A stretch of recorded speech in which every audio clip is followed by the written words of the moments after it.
खोथक जेकर जितना जहाँ तक दिमाग पहुँच पावत बा उतना आदमी गावत बजावत बा बोलत बा। मशीन बहुत बढ़िया बा, पकड़ के खड़ा है का ओके। जहिया पीछे से न बोले। बहुत सुंदर बिरहा रहा, उसके साथ साथ धूम तरज भी, कहानी भी दिखे। सीटी देता भैया ठीक कर।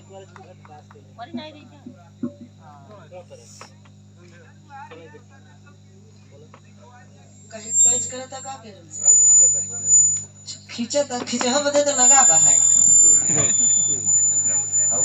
थोड़ा सा तिरछा कर। हेलो हेलो हेलो हेलो आइए।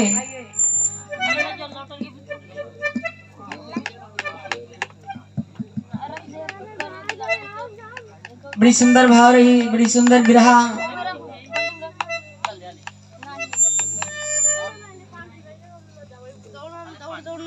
रामदेव बाबू बहन पुरनिया गवैया जवन बनाए के खेत कियारी कई के हमरन के खाए पिए बदे छोड़ के चली गईलन, वही हमने काटा थे, खा थे, जिए थे। बिरहा के गवैया तो हमरा उनका फर्ज होता कि काल तू बिस्सा अपने नाई अगर रजिस्ट्री कराई नहीं जा तो मरे के बाद शायद हमरा उनका लड़का वहीं पे जिए और खाए। तो सरोजवा का 2 बिस्सा ला रजिस्ट्री भाई खारिज दाखिल भी हुई गवा है। हेलो हेलो कैसे भैया काहे कम खींचे लेकिन कहीं से चुरचुराता कहीं साट कर था का। हेलो हेलो हेलो नहीं बहुत बढ़िया रहा, जहाँ तक सिस्टम बा बहुत अच्छा बा। चल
बचावा भैया हो, बचाओ बहने हो, बचावा भैया हो, बचाओ बहने हो, भारत संविधान के बचावा भैया हो।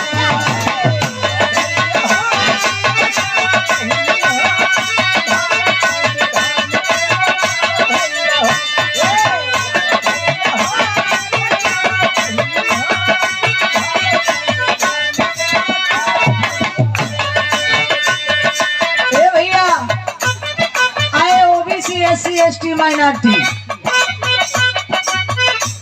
SC तो कुछ लोग हम लोग जो SC है वो जग गए हैं, लेकिन OBC में अभी थोड़ा देर है। OBC शेर है लेकिन जागने की देर है। SC का आटा OBC का घी और हेलुआ खाए पंडित जी।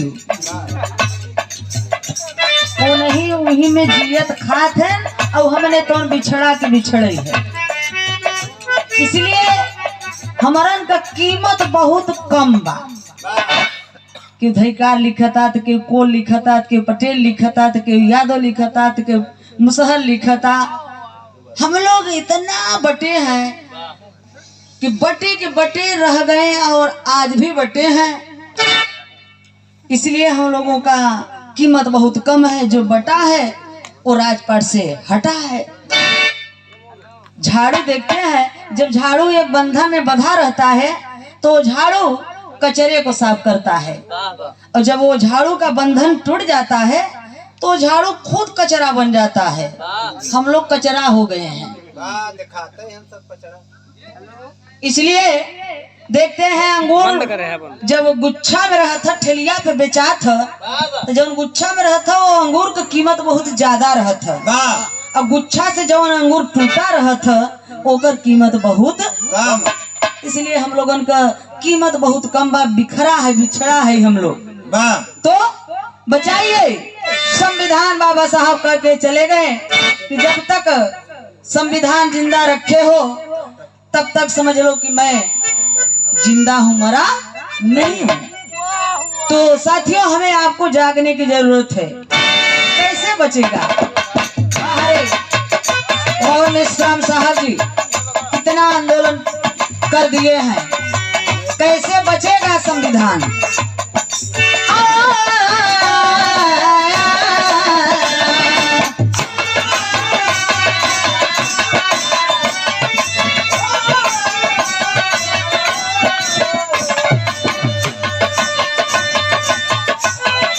हटाओ भैया हो, हटाओ भैया हो, हटाओ भैया हो, हटाओ भैया हो, देश से दिया हटाओ भैया हो।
सरगम का थोड़ा रिसर्च बा। आदिवासी आदि माने बहुत पुराना वासी माने रहने वाला। ये जल जंगल जमीन ये पृथ्वी जब से है तब से हम लोग यहाँ के असली भारत के असली मूल निवासी हैं। इसलिए आदिवासी है, जंगल में भी रहना हम लोगों के लिए मुश्किल हो गया है। 1882 में ही अंग्रेजों, जो कि साथियों हम लोगों को घर से बेघर किया जा रहा है, तो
तो हमारा पर्सनल रिसर्च रहा। और भोजपुरी का गीत तो जनता ही बाटा कि मेहरारून के ऊपर से लेकर नीचे तक भोजपुरी का गवैया एक जगह छोड़े नहीं बा, लेकिन भाई बीचे के बाकी बा। उहो कलाकार गाय चुके हैं कि ओझा जितना बीज बनवा दी बा, मोदी जी के कम से कम 2 इंच बढ़ जाए। बड़ी बड़ी गीत बा। एकरे पहले कल्लू गाय लगा दे चोलिया का हुक राजा जी। बा, न लगे तो लगा दे थूक राजा जी। पहले जाना था वो हुक केवाड़ी में लगे। बा, प्रमोशन हो के चला गए मेहरारू के पिछवाड़े। जब घड़ी का आविष्कार ना भई रही तो उसमें मुर्गा अपने दरबी में बोले तो जान जाए लोग पुरनिया की सबीर हो ही गवाबा। अब वो मुर्गा सरवा चोली में घुस के बोले लगा। बा, तू हो सारे ऐसी जगह खोज ले। फिर तर जाए तो हाँ लहंगा उठा दे मेरी मोड से। बा, मन से धुन खाते ताकत देखा खत्म, हवा मार दे। बड़ी बड़ी धुन तरज है। खाए के राजा तसला से तो पिदा आ जाइए और क्यों न देखे। अरे बाप रे बाप। उठलाली से रोटी बोरी के भैया हर जे परदेश जाए भरत भैया भैया तो हम अपन मेहरारू उमेश भैया लिया के जाया ताकि देखा महंगाई में जौने बम्बई जा तो वहाँ साग सब्जी न खरीदे पड़े उठलाली से कमावा चल जाए। ऐसा ऐसा तरज है ड्यूटिया करे जाए तो के देखे तब। बड़ी बड़ी धुन तरज है। खैर में कोई का दोष नहीं बा न गवैया का दोष बा और न लिखवैया का दोष बा। सारा दोष ही सुनवैयन का बा। फिर तर जाए कल्लू गायन वही रे जगहिया दाते काट लेने राजा जी। हमरे तो आज तक नहीं समझ में आए कि वो काटत रहा। हाँ कि ससुरा जीभ लगाई के चाटत रहा। 3-4 जने जान के आसाराम राम रहे चितवा पलहरिया। अरे रे बस कर बड़ी लंबा लिस्ट वही में तोहरो नाम लिखाई वाला बा। ए भैया तो मास्टर के गीत बजावत बटन एक बाद आप लोगन के बिरहा सुनाओ की मौका बा। ये काहे बदे वहाँ बैठा है जाहे अंदर बैठ जाता है ओस परत होए मुस्कान कई दे। इधर व्यवस्था जब किया गया बताओ यही हमारा समाज जे पीछे बैठा जे आगे बैठा ओके आगे मिला और जे पीछे बैठा पीछे के पीछे पिछड़ी में चला गवा। आप लोगों ने देखिए बाबा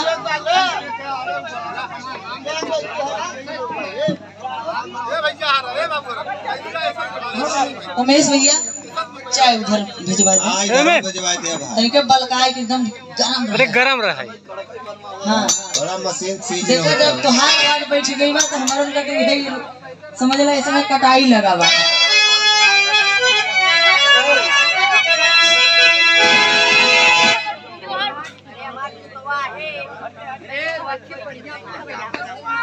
चलो बढ़ जा अब जगह लेके बस एक बिरहा का नंबर बा बढ़ जा बजा भैया बजा।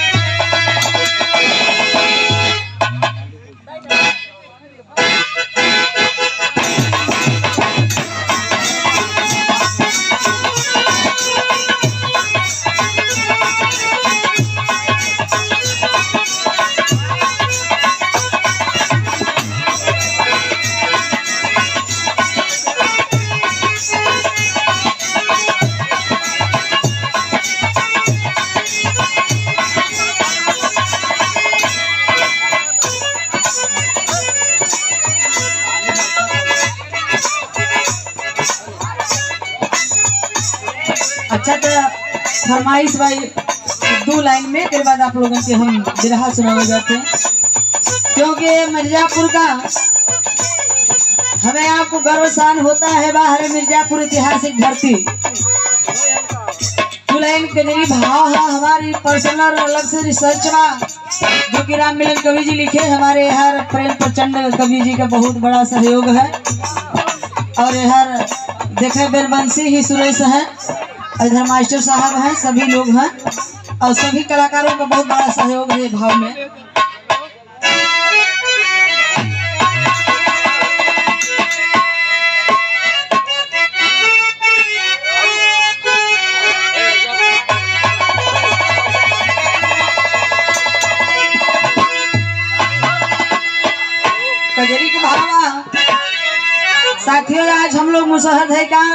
कोल भील।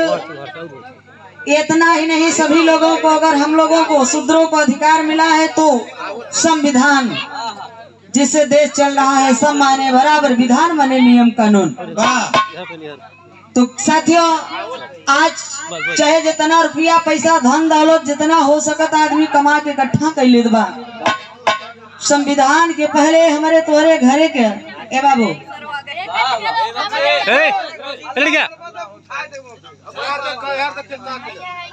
माई बहनी हरे हमारे तोहरे घर के जाए, बाबू साहब पंडित जी का धान लगावे बदे, धान लगावे जाए तो घरे से के गमछा लेके जाए। तो हम लेके जा धान लगावे के बाद गमछवा ले जाए तो मेड़े डाले पर न रखा, हमारे कपड़ा पे रखा। हम सोची मेड़ हो करिया करिया देखा ओके का करे, काहे बदले जाए कि जन पंडिताइन दे चरचबेना खाए, माई बहनी हरे और गठिया के लड़कन के ले आवे घरे। जवन बचे तो धीरे धीरे बता रहा हूँ। तो ओके का करें, कमर में बांध ले।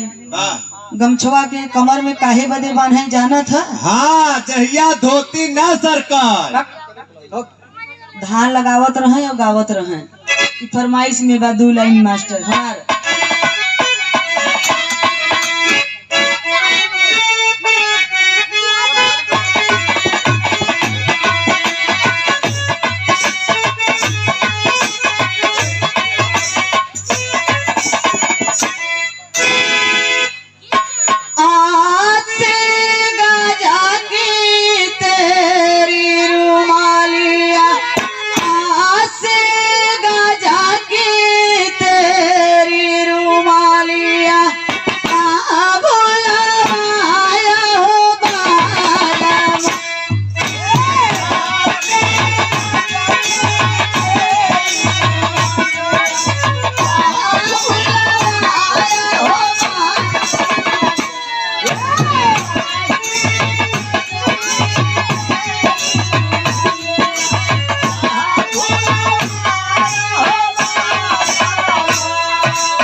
अस्सी गज की तेरी रुमलिया कहाँ भुलवाया ये बालम। लगा तक कौनो सवतिया से मिले के चक्कर में जंगले में बुलाई गया।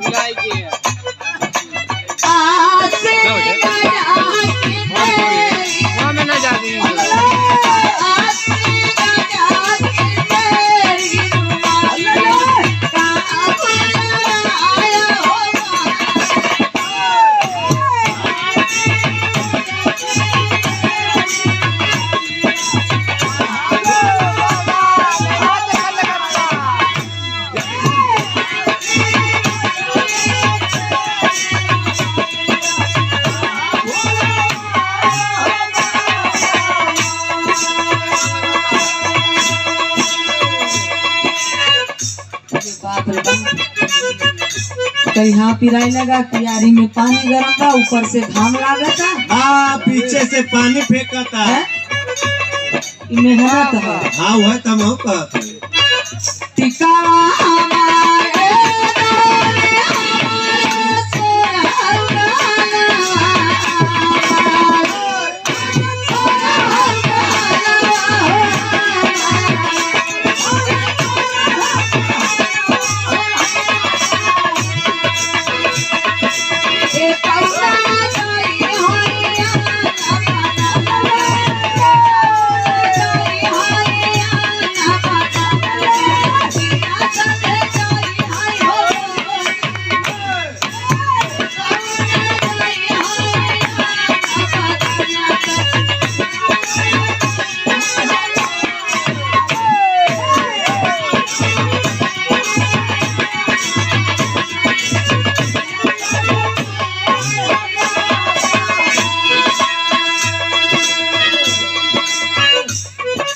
टिकवा हमारे दौनी हमारे सोरह गहनवा हमारे, लेकिन ये कौन जई है अंग बदन पे, जिया संगे जई है हो गोदना। चोरल रहे चाहे डकैत रहे चाहे गुंडा रहे चाहे बदमाश रहे चाहे कोई रहे भैया, पंडित जी सबके कहते भैया स्वर्ग में जगह मिले, सबके सबके स्वर्ग में भेजते। स्वर्ग में सभी के भेजे थे। ये बतावा स्वर्ग और नरक है क्या? जिंदा आदमी यहाँ से वहाँ जा नहीं सकता और मुर्दा वहाँ साला आके यहाँ बता नहीं सकता।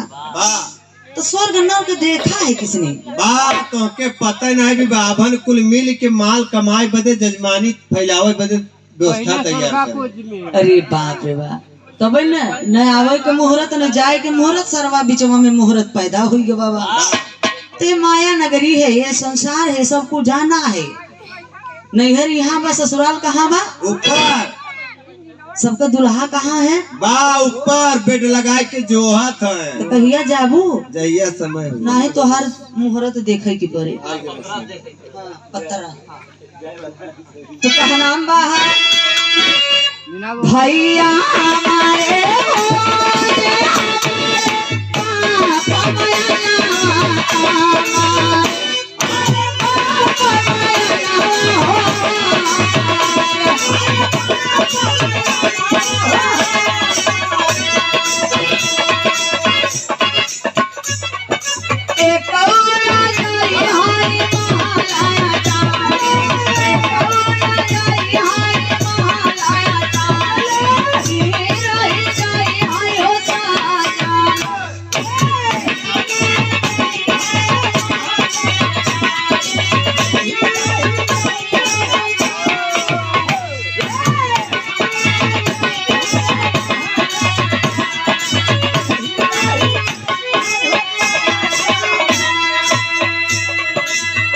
देखा है आप आदरणीय अरुण कुमार बेनबंश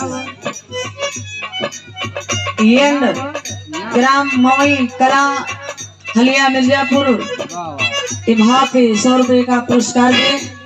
जय भीम, जय भारत, नमो बुद्धाय, जय मूल्यवासी, जय संविधान। तो कहनामा बोलिए सब कुछ बहाए, इसीलिए कबीरदास जी कहते हैं ऐसी बाणी बोलिए मन का आपा खोए और उनको शीतल करे आपो शीतल होए। तो माटी हमारो माटी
बाबू आइए हम आप लोगों को लेकर के चलते हैं एक विरहा की ओर, क्योंकि विरहा ही नहीं समाज के हित की बात है और मानना चाहिए, क्योंकि चाहे बेन राजा हुए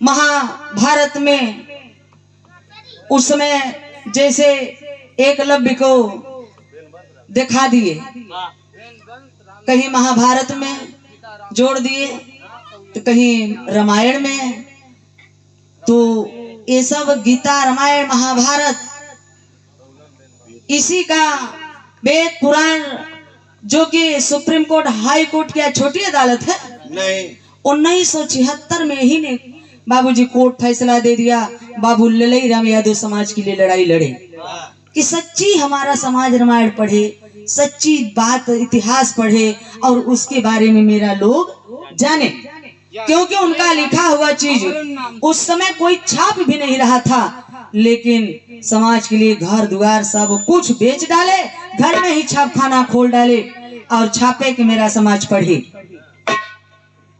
तौलन बिनवंशी ग्राम बसाहीपुर से 200 रुपये का पुरस्कार है। जय भीम, जय भारत, नमो बुद्धाय, जय मूल निवासी। ये पुरस्कार नहीं, आप सभी लोगों का ये प्यार है और आशीर्वाद है।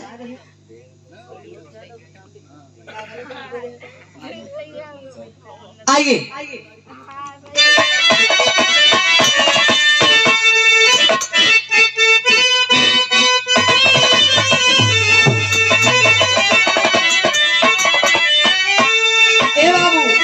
आखिरकार में कितनी ठगहाई हुई, हमेशा होता चला आ रहा है। और आज ही जयंती ही नहीं, असली आज से हम लोगों का ये असली त्योहार है, असली त्योहार है। लेकिन हम लोग नकली त्योहार में जश्न मना रहे हैं। मैं नहीं, बाबा साहब ने कहा कि त्योहार, त्यों माने तुम्हारी, हार माने पराजय।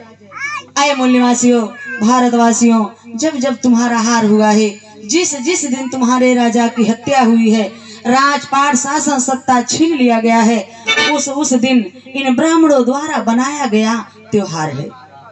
हम लोगों के पूर्वजों की हत्या हुई उस दिन, और उस दिन हम लोगों से जश्न मनवा रहे हैं। उस दिन तो हम आपको मातम मनाना चाहिए, जैसे हमारे मुसलमान भाई मुहर्रम के दिन मातम मनाते हैं। तो आइए थोड़ा सा एकदम मौसम, इसी गोत्र, इसी वंशज और यही परिवार जो कि हम लोगों का गोत्र है, कश्यप गोत्र।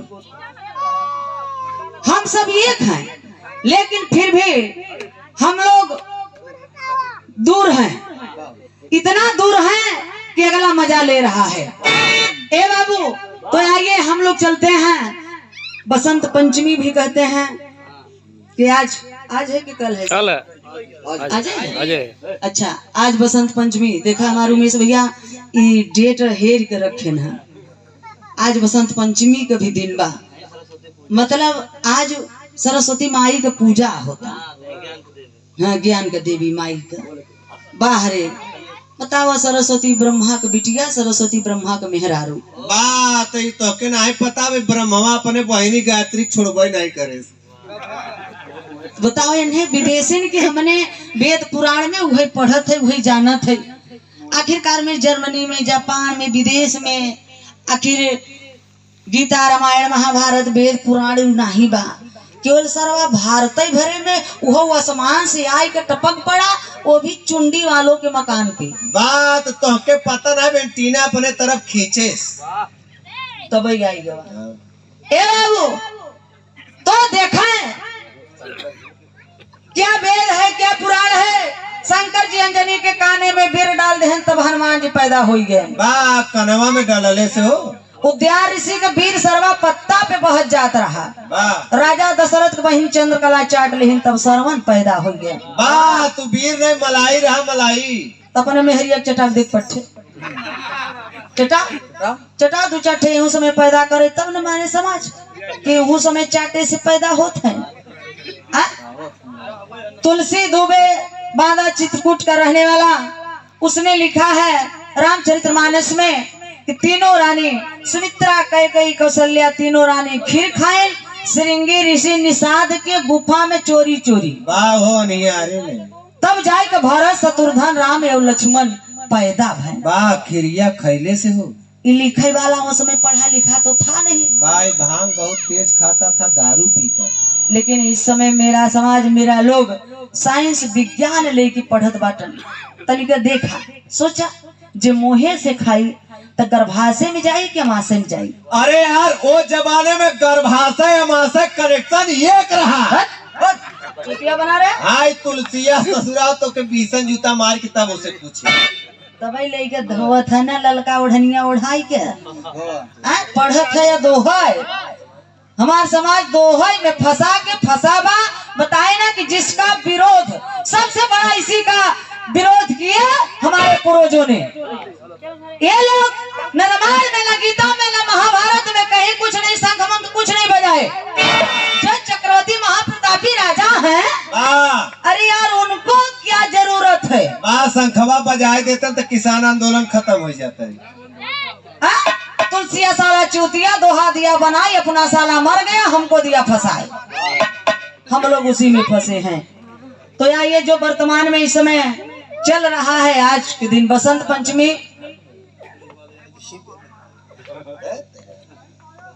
कहा तनी दुबे त्रिपाठी है कोनो फोन कर नहीं यार भैया हम जेल जावे जो हाथ है यार कोनो फोन कर मैं भैया तू मत डेरा। अब देखा सरजवा बुलाए है तो हम जेल जावे, तू न जावे हीरा। ए तू पलाने का यार। हम तो यही देखा सच्चाई है। सच्चाई देखा, सच्चाई और दवाई बहुत कड़ुआ होता। जवन मरी मछली रहत है, ए भैया भैया जौन मरी मछली रहत था वो धारा के साथ बहत है, और जौन जिंदा मछली रहत था वो धारा के ठीक उल्टा बहत है जात है। तो यहाँ जिंदा है जाके मरा मछली है जा जियत है ना, तब का है धारा के उल्टा चला। जब असली उनके बैठाए है तो असली सुने ना। आ चलिए मास्टर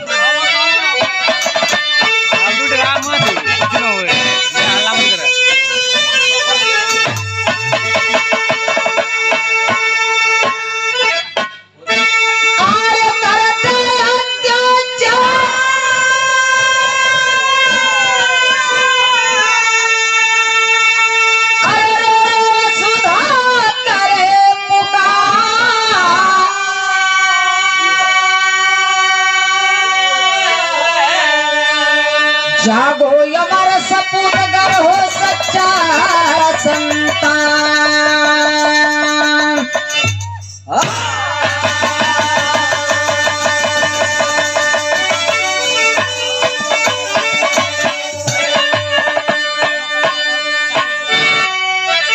कोनो बताओ कि जरूरत ना बा। ये मानिकपुर बहुत लंदन नहीं बा। पता कैले हम तेरे ही गावे गए रहे। ये यार विदेशी बिरहा गावे लगे, फोन कर दे लालगंज थाने पर। एसओ इंस्पेक्टर आए, बोले कि आप ये बिरहा बंद कर दीजिए। हम कहा क्यों बंद करें? हम गाते गाते गाते गाते अपन बिरहा खत्म किए। फिर वो लोग बोले बंद करिए। हम कहा हम नहीं बंद करेंगे, जो करना हो आप चाहिए करिए। अरे प्रमाण है हमारे पास, जो हमारे पूर्वज जी लिखे हैं, क्यों हम उसको बताएंगे? तो माना है जब सुप्रीम कोर्ट हाई कोर्ट का जो लगा है, अरे जिससे आप भी चल रहे हो, जो वर्दी पहन के चल रहे हो, जनता का जनता द्वारा, जनता प्रशासन लोकतंत्र है। You are my servant. वो लोग हम लोगों के नौकर हैं, आप लोग मालिक हैं। लेकिन मालिक डर रहा है नौकर के ऊपर। कितनी हम लोगों की धिक्कार है। आप प्रमाण के साथ गा रहे हैं, गाइए। कहना है आज मतलब ब्राह्मण, ये लोग मध्य एशिया, ईरान, इराक से आए, यहाँ भारत के असली मूल निवासी नहीं। आखिरकार में गौर करेंगे बाबूजी, बिरहा का शुरुआत इजाबा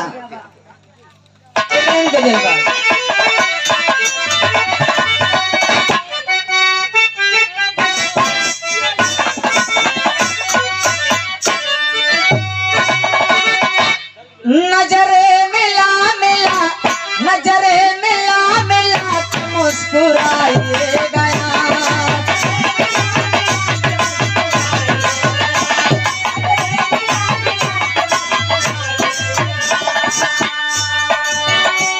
नजरे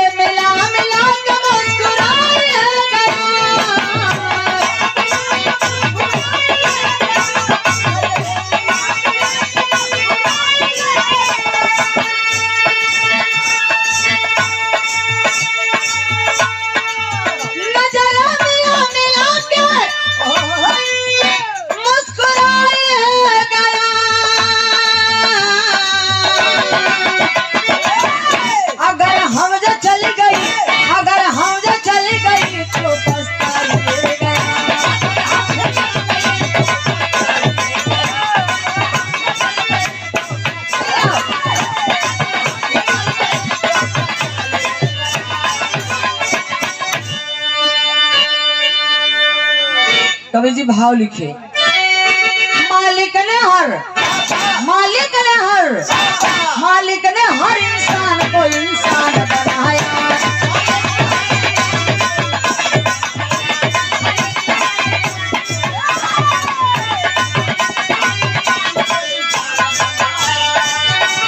मालिक ने हर इंसान को इंसान बनाया।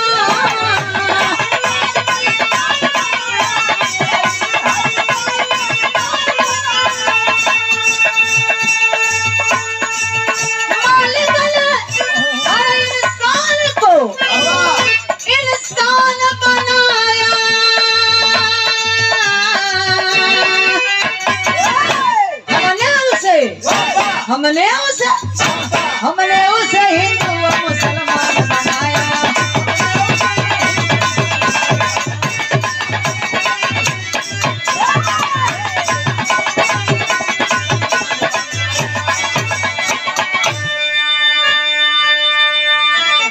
मालिक ने हर इंसान को इंसान बनाया। मालिक ने सिर्फ क्या बनाया? इंसान, स्त्री और पुरुष। इसीलिए जो नंगा पैर चल करके पूरे विश्व में तथागत गौतम बुद्ध जी मानवता का संदेश दिए। इसलिए बुद्ध जी कहते हैं कि इस दुनिया संसार में ईश्वर कोई नहीं है। ईश्वर कौन है? ईश्वर। ये जो आवाज निकल रही है यही ईश्वर है। इसलिए बुद्ध भगवान कहे ना, ईश्वर कोई नहीं है। तर्क करिए, विचार करिए। जो तर्क न करे वो धर्मांध है। जो तर्क नहीं कर सकता वो मूर्ख है। जो तर्क करने की साहस नहीं कर रखता उदास है, वो गुलाम है। तर्क करना चाहिए। पढ़े लिखे विद्वान लोग आप लोग हैं। राम गोपाल पाल ड्राइवर साहब, ग्राम बसाहीपुर के धरती से 100 रुपए का पुरस्कार। कामना है कि आप हमेशा बलमुए गियर में चलें। तो मालिक ने हर इंसान को इंसान बनाया। हमने उसे हिंदू और मुसलमान बनाया। मालिक थोरो बनाए हैं कि धैकार, चमार, मुसहर, पासी, कोल, मौर्या, शर्मा, वर्मा। मालिक ने तो सिर्फ इंसान बनाया, लेकिन इंसान ने ही इंसान को बांटा। इन ब्राह्मणों ने बांटा 6743 जातियों में। वो भी बाबूजी एक जाति में 7 जाति, जोड़ लीजिए कितनी उपजातियां हुई? 50,000। तो मालिक ने हर इंसान को इंसान बनाया। हमने उसे हिंदू और मुसलमान बनाया। कहानी ठरिया की मास्टर।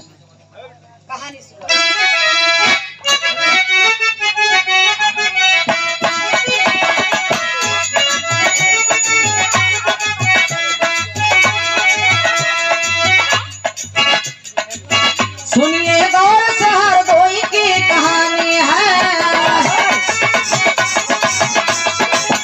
मूल निवासियों की अपनी राजधानी है। लखनऊ के पास हर कोई एक नाम रहा, जहाँ कश्यप मुनि का महल आलीशान रहा। जिनके 2 लड़के हीरा कश्यप जो प्रजापलक के जन जन के प्रिय थे।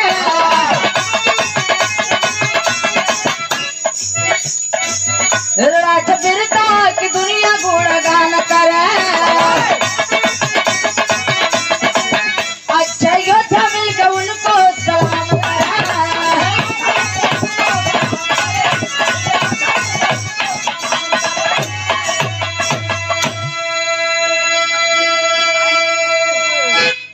आप लोगों ने अभी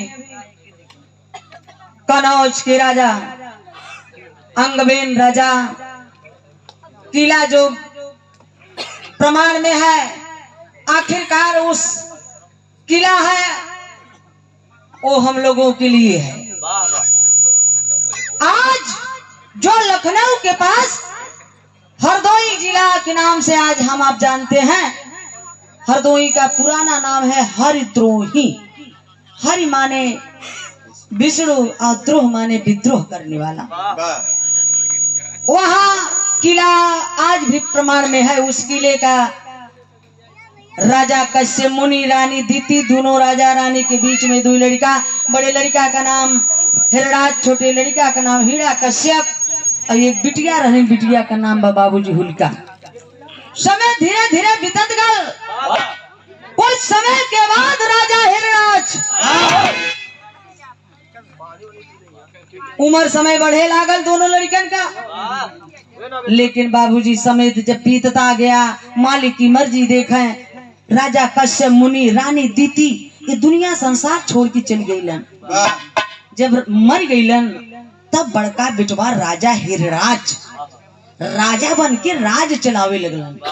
जब राज चलावे लगलन तब देखे बाबूजी इधर राजपाट शासन सत्ता लेने के लिए इन विदेशियों ने, इन आक्रमणकारियों ने कोई कसर नहीं छोड़ता है। अब देखे वो किला राजपाट लेवे खातिर राजा हिरणाक्ष से यह लड़ाई लड़त बा। के लड़ाई लड़त बा है? इंद्र लड़ाई लड़ रहा है।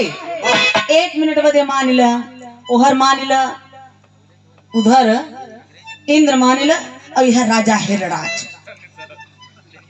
अब लड़ाई होत बा दोनों जने में। राजा हिरणाक्ष गौरी का सेना देखा था करिया करिया, उन्हें मूल निवासी रहन और इंद्र विदेशी रहन। देख ला सकल ही बताओ तो हो, हम इनके नाई कहत है। ए बाबू लड़ाई शुरू बा। कैसे लड़ाई होत बा भैया? कहीं रुंड गिरे, कहीं मुंड गिरे, कहीं रुंड गिरे, कहीं मुंड गिरे, कहीं झुंड झुंड गजराज गिरे। गिर कटकर धरती पे, गिर कटकर धरती पर। कोई राज गिरे, कोई बाज गिरे।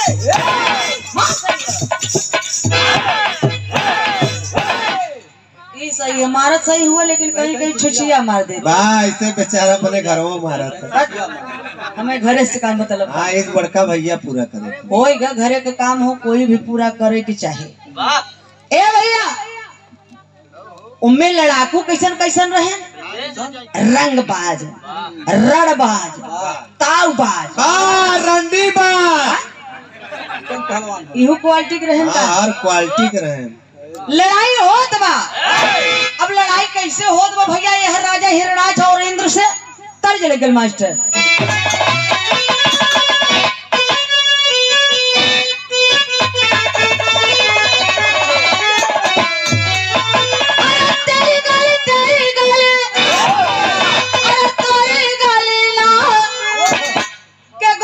मुश्किल भजना तेरी गली मुश्किल भजना।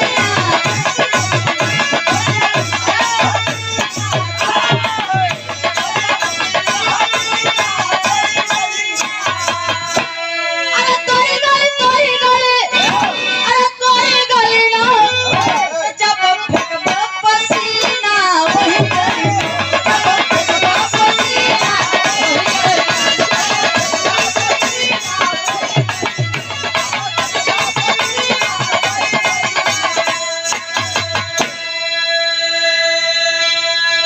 अरे बाप रे बाप, हो इंद्र का सेना देखा कैसन मुस्कियात है।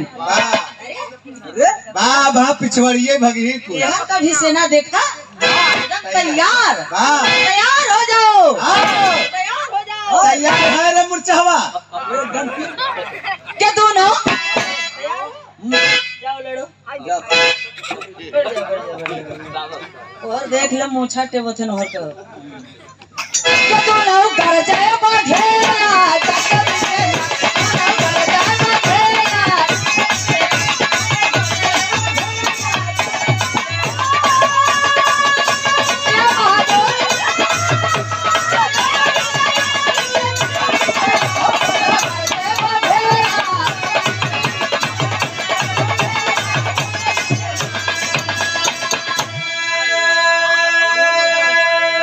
बस बहादुर है, बेटवा के दे देना। अरे दे दो, मौसा है वो लड़का का। ए भैया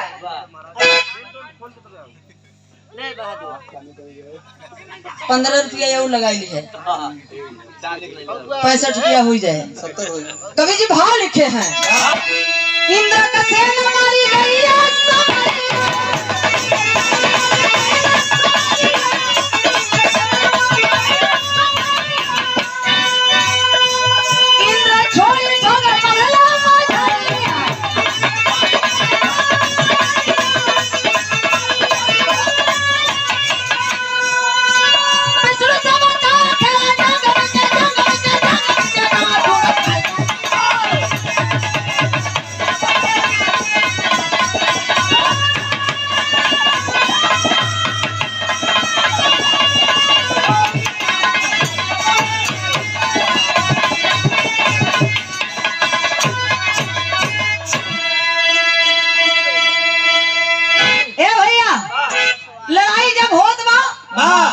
भैया शांति के परिचय हाथ जोड़त है, ऐसे बड़ा हथियार नहीं है मालिक।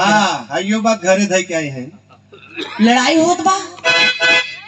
अब यार का करीबा करीबा जौन सेना रहेन उन्हन का उजर का दांत दिखाता, अब वो हर का जौन रहेन सेना गोरकी चमड़ी वाले मुछमुंडा जितना रहेन, समझला के लड़ाई होत बा।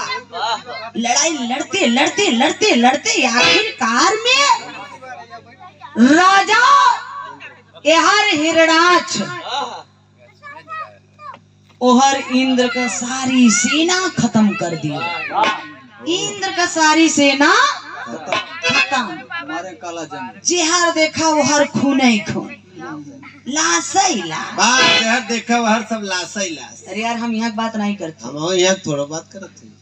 अच्छा वो समय देखे गए रहेगा? हाँ ऐसे वीडियो कैमरा लगवाए रहे। चूतिया मत बनाओ, उस समय कैमरा नहीं चला था। वाह बाइस्कोप चलत रहा, वही चलावत रहा। ए भैया अब इंद्र का सारी सेना खत्म, इंद्र बेचारा टुकुर टुकुर ताकता। अब जाई कितना बजाई, लागत आधी रात की जाई, लेकिन ये जाई जरूर। इंद्र टुकुर टुकुर ताकत में सोचत बा कि हमके क्यों देखत तो नहीं बा। वह कुलोरी देखिका धीरे से इंद्र पीछे के बले भागता। उकी रहरी रहरी ताले ताले नदी किनारे किनारे भगा वैसे पच्छू है। दौड़ा दौड़ा भागत भागत इंद्र कहाँ गया है? कहाँ? विष्णु के पास। जैसे आज का प्रधानमंत्री समझ लीजिए नरेंद्र मोदी जी है, उसी प्रकार उस समय का वो समझ लीजिए कि प्रधानमंत्री कुल देवतन का जब आई बाई हेराई जाए, अस्त्र शस्त्र खत्म हो जाए, तब सब विष्णु के लगे जाए। तब इंद्र गया है, विष्णु से कहा है कि मेरा सारी सेना सब खत्म, सोरा मछली खाई वाला हिरणाक्ष पूरा सेना खत्म कर दिया। अब ओके कैसे मारा जाए, सर्वा राजा हिरणाक्ष कैसे मरी, तब यह दाव बताए। विष्णु क्या किया कि धोखे से, विष्णु धोखे से सोरा का मुखौटा लगा करके और राजा हिरणाक्ष को धोखे से जान से मार दिया, जान से मार दिया। लेकिन इतिहास के पन्ना पे छिपा करके इन मनवादियों ने लिखा क्या है कि राजा हिरणाक्ष से और इंद्र से लड़ाई होता रहा और राजा हिरणाक्ष पृथ्वी चोरा के लेकर भागी गए और लेकिन पृथ्वी चोरा के कहाँ लोग आए? टट्टी में। टट्टी में आप लोग तन का तर्क कर भैया, इतनी बड़ी पृथ्वी, सरवाई पृथ्वी चोरावे वाली चीज है। देखा जिंदा ही हमारन के माछी खियावत है, टट्टी में कहो पृथ्वी चोराई गए। सोचा कितना टट्टिया रही भैया। बात होके नहीं पता भी 33 करोड़ देवी देवता कुल वही जात रहे एक जगह है। अरे बाप रे बाप, पृथ्वी चोरवाई गए हैं। तब इंद्र टुकुर टुकुर ताकत में और विष्णु का कहले कि सूरा का मुखौटा लगाई के हे डोड़वा से सुअरिया डोड़वा से टट्टिया में जाए के ऐसे पृथ्वी निकाला। ये बताया गया है हम लोगों को, लेकिन असली पहचान क्या है कि राजा हिरणाक्ष को ये विष्णु ने धोखे से सूरा का मुखौटा लगा करके जान से मारा।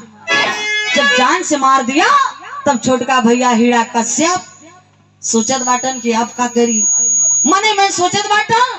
और यही बीच में संजोग देखा उनके रानी राजा हीरा कश्यप के रानी के लड़का पैदा भइलन। और लड़का के पैदा भइल, ओकर लड़का का नाम का पड़ल प्रहलाद। आज तो हर गांव में विद्यालय बा, इंग्लिश मीडियम बा, जेके जितना रुपया पैसा जैसन जुटत बा वो स्कूल में पढ़ावत बा। लेकिन पहले विद्यालय नहीं था साथियों, आश्रम हुआ करता था। आश्रम का मालिक ब्राह्मण ही हुआ करता था, जो कि हरदोई स्टेशन से, हरदोई से 18 किलोमीटर दूरी पे एकदम दक्षिण, जो कि जंगल आउट एरिया है, उस जगह का नाम है दांडीव, जहां शिक्षा लेता था प्रहलाद। प्रहलाद जब आश्रम में रहने लगा, छोटा सा बच्चा है, तो ये विष्णु के मित्र मंडली उस आश्रम में करते थे क्या, दारू उतरे, अयासी होई। और इंद्र विष्णु का कहें प्रहलाद से, कहें ये प्रहलाद तोर बाबू अगले जन्म के रंडी के भड़ुआ का औलाद है। हम लोगों को दैत्य मानता है, देवता नहीं मानता है। प्रहलाद तुम देवता मानो, देवता पूजा पाठ करो, पूरा ब्रह्मांड हम लोगों ने बनाया है, सृष्टि का रचयिता है हम लोग। अरे बाप रे बाप, यह प्रहलाद के पढ़ावा जाता हुआ आश्रम में पढ़ावा जाता। तब तक हर समय देखा बीतत गइल बा। जब छोटकी बहनिया होलिका बा शादी योग्य हो गइल बा, तो राजा हीरा कश्यप सोचलन कि बहन के अब शादी करे की चाहत बा। तब राजा हीरा कश्यप अपने बहन होलिका का शादी फतेहपुर बिंदकी का राजा इलोही से शादी तय कर दिए। शादी तय हो गई बा। तब देखा बियाहे का तैयारी 1 महीना पहले से होता है। और होलिका कहिया गड़ा थे, बसंत पंचमी के दिन। और जलाई कहिया जाते, फागुन पूर्णिमा के रात। यानी हम लोग इतने बड़े मूर्ख हैं, देखिए अपने माता की, अपनी बहन की, ओ होलिका के जो जलाने का प्लानिंग करते हैं 1 महीना तक, ओ होलिका के हम लोग शादी का प्लान करते हैं। ए बाबू, आज भी शादी होता तो तैयारी होता, घर में गीत गवनाई नाच गाना होत रहा था 1 महीना पहले से। तब शादी लग गई बात होत का बस सपना सजावत है होलिका का भैया तर्ज बदल गए। इलाहाबाद झूमर गीत कहा जाता।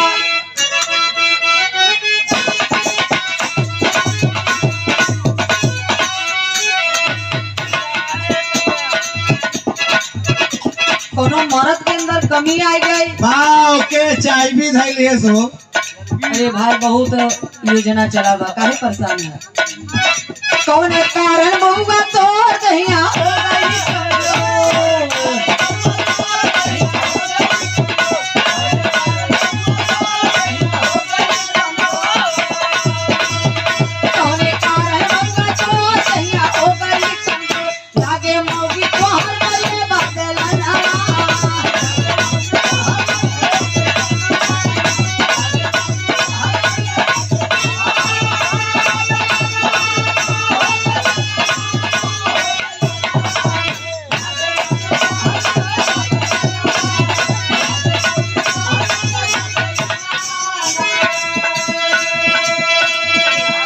लेकिन शादी का गीत गाँव नहीं होता बा। सपना इच्छाएं तो अनंत होती है, हर बहन बेटी की सपना होती है कि मैं पति के घर जाऊंगी दुल्हन बन के।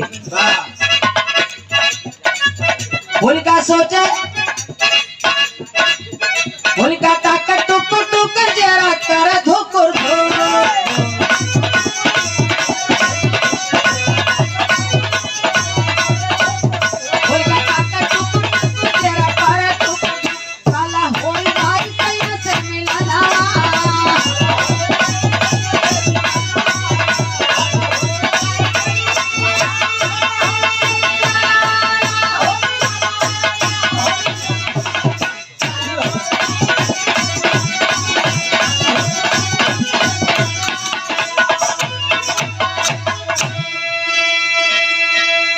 ए बाबू देखा सपना सजाओ थी होलिका कि अब हमार बारात आई, पति के घर जा, तमाम अरमान सजावत है।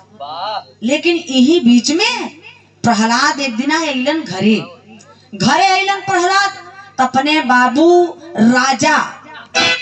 राजा हिड़ा कश्यप के सामने इंद्र भगवान विष्णु भगवान, इंद्र भगवान विष्णु भगवान, इंद्र भगवान विष्णु भगवान यही जप रहा है प्रहलाद। राजा हिड़ा कश्यप खींच के जाता मारे, कुत्ता कमीना हरामजादा नालायक, घर का भेदी लंका ढावे, ऐसा बेटवा तो मर जाए तो नहीं सही बा। कितना बड़ा कमीना है तो मेरे दुश्मन का तू नाम ले रहा है, जिसने मेरे भाई को मारा। वो कैसे भगवान हो सकता है जिसने मेरे भाई को धोखे से मारा? भाग जाओ, आज के बाद इस घर में कदम मत रखना, बात दिखाई मत देना यहाँ। प्रहलाद रोवत बा, आँखी से आंसू गिरत बा, कहत बा कि बाबू ठीक बात तू कहत हुआ, तो हम कसम खाए के जाते कि आज के बाद एक घर में हम कदम ना रखा। प्रहलाद चला गया आश्रम में, वहीं अपना बिता रहा है। अब शादी का दिन धीरे धीरे निरात बा, प्रहलाद घरे आवत ना बा। 12-1 बजे के बीच में प्रतिदिन होलिका अपने भाई राजा हिड़ा कश्यप की चोरी से वो 18 किलोमीटर जो आश्रम था, वो दांडू आश्रम में प्रहलाद से मिले बदे जा। आज भी माई बहनी हमारे भतीजा हैं, आपो लोगन के बहन, लेकिन अपने औलाद से भी ज्यादा प्यार भाई के लड़का से होता कि हमार भतीजा आवता। वो प्यार बा, सपना बा, वो मोहब्बत बा। होलिका प्रतिदिन प्रहलाद से मिले जाए बाबूजी। अब शादी के दिन ने राय गए बा, होलिका सोचा था कि अरे यार अब काल बारात आई, हमार विदाई हो जाई, हम चल जाब अपने घरे। आप प्रहलाद अपने भतीजा से कभो हम मिल न पाओ। तब देखे बाबूजी आखिरी बार होलिका श्वेत वस्त्र पहनी थी, किसी अप्सरा से कम नहीं लग रही थी होलिका। ढेर सा रुपया पैसा खाना आंचल में बाबूजी छिपा के अपने भैया हिड़ा कश्यप राजा के चोरी से बहनिया होलिका गई है बाबूजी आश्रम में। जब आश्रम में गई है तो सब दारू पी पी के मस्त है, लेकिन ये लोगों का मौका मिल गया। विष्णु के मित्र मंडली ये लोग दारू कम पिए थे, प्रहलाद को इतना पिलाए थे प्रहलाद को कि वो नशा में है, प्रहलाद को होश नहीं है।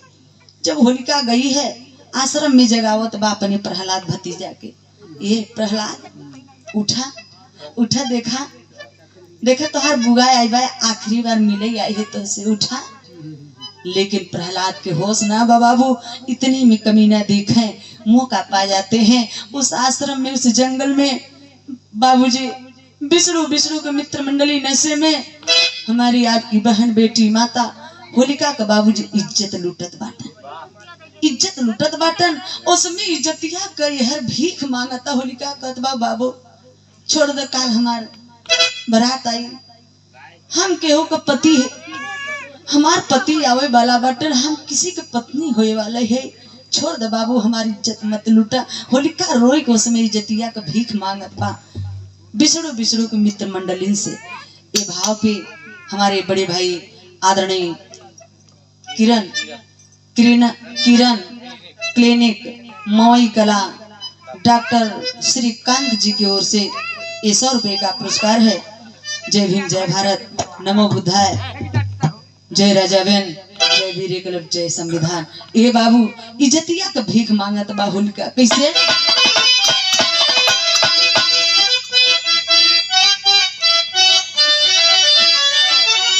जिन लूटाई जतिया ए बाबू, जिन लूटाई जतिया ए बाबू, अब दुखा अथवा कलैया बधाई।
बनाई अब हथवा में रखिया बनाई अब सुखवा कैसे पाई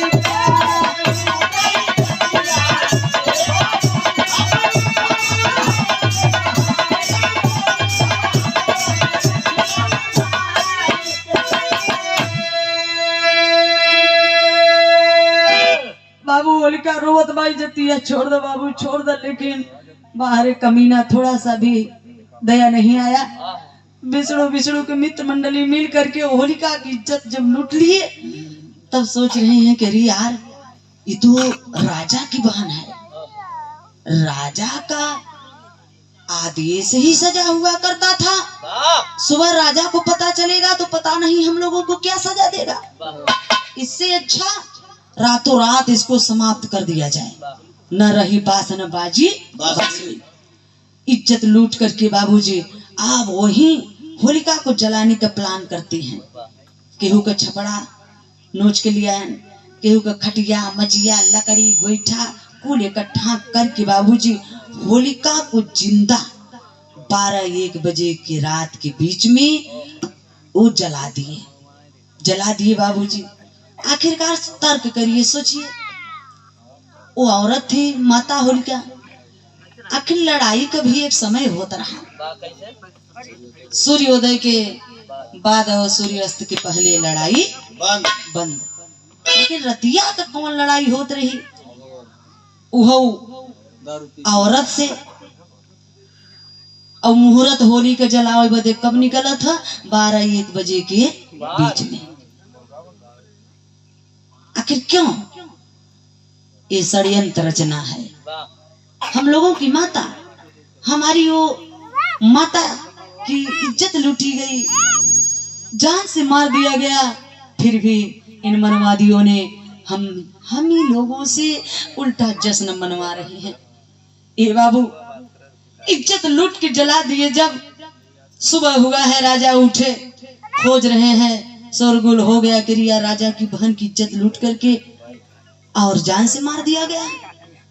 सब रोत बा, सबकी आंखी से आंसू गिरत बा। माई बहनी हरे राजा हिड़ा कश्यप के समझाओ थे कि राजा बरतिया आई, कौन जवाब देवा पहले करे बदे तो सोचा।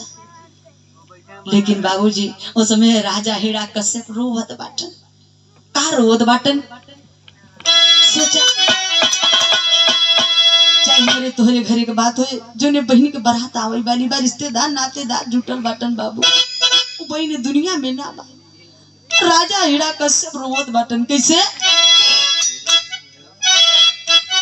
पूरे भारत के झरना बरसे नया नाम, पूरे भारत का झरना बरसे नया नाम, राजा के सुन के समाचार।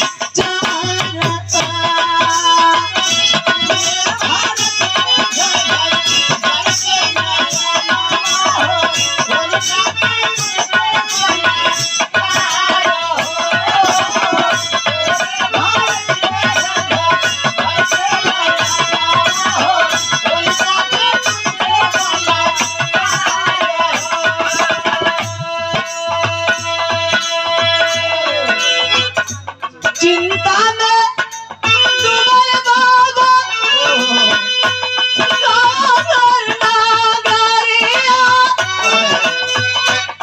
कैसे के मारी पापी विष्णु बलत करिया।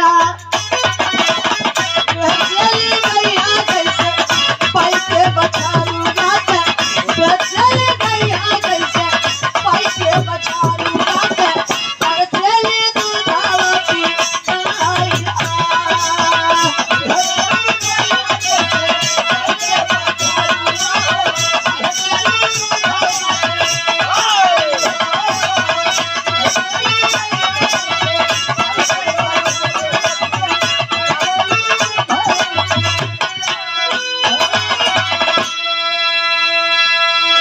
परमादरणीय इस भीने भाव पे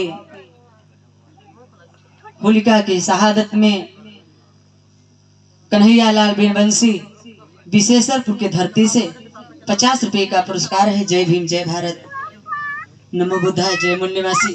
ए बाबू रो मत बाप, सब गांव घर आंखी से आंसू झरझर झरझर गिरत बा। सब कहते कि राजा रोवा मत। दुआरे बरात आई गईल बा बाबू।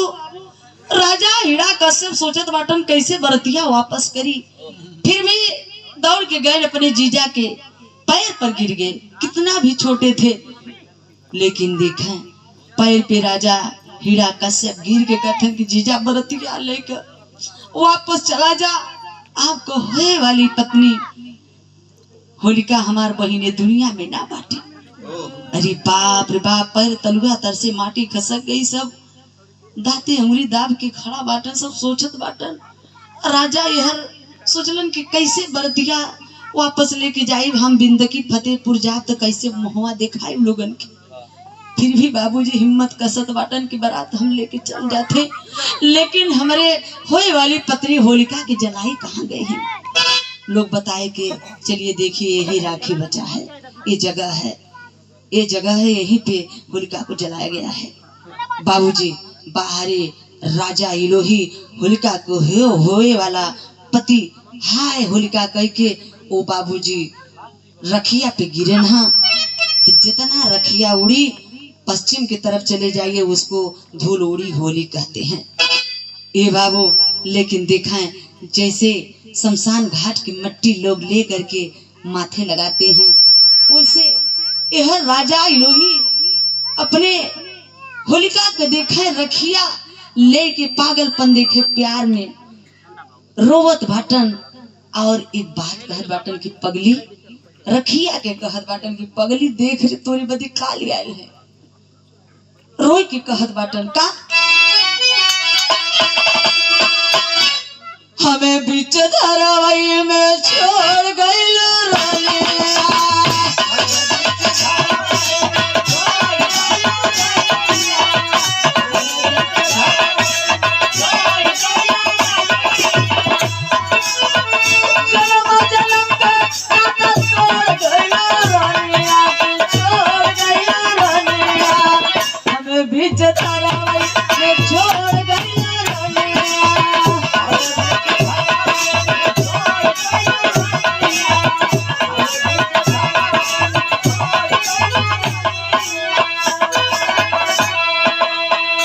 पगली देख रे देख तुह के लिए आए माटी लाला